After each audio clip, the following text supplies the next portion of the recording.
In this short tutorial, I'm going to share with you how you can download Google Chrome on Windows 11. Downloading Google Chrome on Windows 11 is important due to its fast performance, extensive library of extensions, and broad compatibility with web technologies. On your desktop, simply head to your Microsoft Edge browser.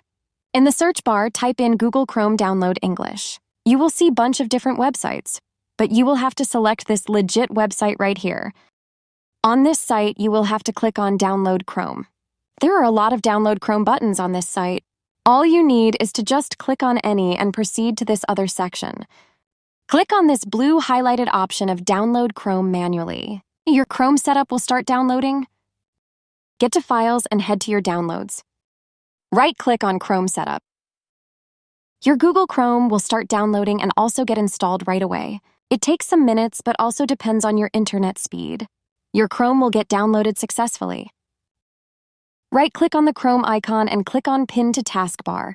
This helps you to always have your Chrome browser here even if you close the extension.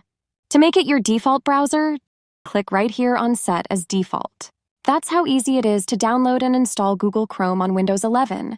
If you have any questions, just let me know in the comments section down below. Please don't forget to leave a like, share and subscribe for more informative tutorials like this one.